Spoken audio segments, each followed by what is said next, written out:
Vivienne Westwood, Queen of Punk, Dame of England, political activist, and provocateur. This fashion icon's life started on April 8th of 1941 in Derbyshire, England, where she would reside with her family until the age of 17 when they moved to London. This is where she attended the University of Westminster and took classes in silversmithing and jewelry making. While this might seem like the start of her fashion career, she didn't see it as lucrative at the time, which led her to becoming a school teacher and starting a family with her husband, Derek Westwood. This would last around 3 years until she met Malcolm McLaurin and was quickly taken by his free-spirited and creative lifestyle. While she appreciated her first husband, she relayed that she just wasn't content with a normal life and needed to explore her passions. This would lead to the actual start of her designing career, ironically not because of her own volition, but because McLaurin needed someone with the technical skills to bring his ideas to life.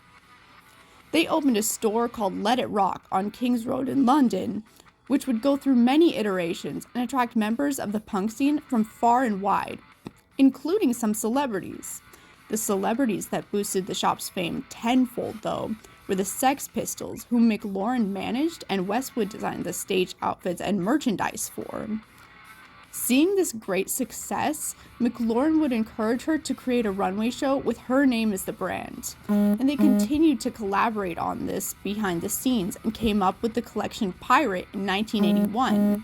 And in true fashion, the collection contrasted the normal, structured, and stiff silhouette of the time in favor of a brightly colored, loose-fitting, and draped garment. From then on, her designing career would take effect, never leaving behind the themes of nonconformity and subversion of societal norms. These are some of the many highlights of her vast career. Starting with one of her most famous works, the Destroy shirts of her pre-runway days. These shirts featured graphic and shocking imagery, which made political statements and challenged the ideas of modesty, with clothing that covered the body, but also depicted nudity at the same time.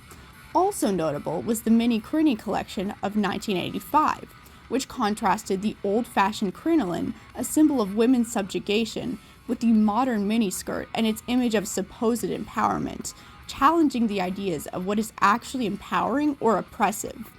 This was less overtly provocative than the Destroy shirts, but still continued the pattern of political statement through clothing. The 1990s Pagan 5 collection, though, brought back that conspicuously shocking imagery, with designs that showed a large penis-shaped graphic on the front, and nude-colored tights with only one metal leaf covering the genital area, again presenting the idea of clothed nudity. Although the theme of sexuality is consistent throughout her entire career, Westwood further expands upon it in her collection Erotic Zones in 1993, which gave way to one of her most iconic fashion shows, where models run around excitedly in revealing outfits and lingerie and eat ice cream bars, even giving a bite to the crowd at one point. This exemplified the control exerted by female sexuality over the crowd.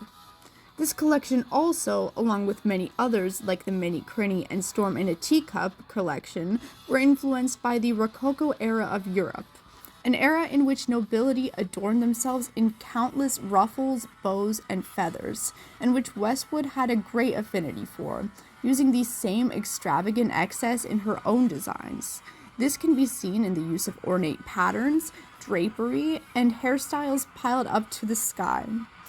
This period is also the inspiration for the Japanese street fashion subculture called Lolita, a fashion that has eagerly adopted Westwood's designs. Most notably so is the rocking horse shoe, a shoe with wooden platforms and a notch cut out in the back.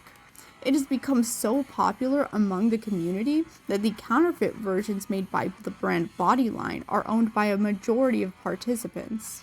This shows just how many people worldwide have been influenced by her and her uniquely beautiful designs.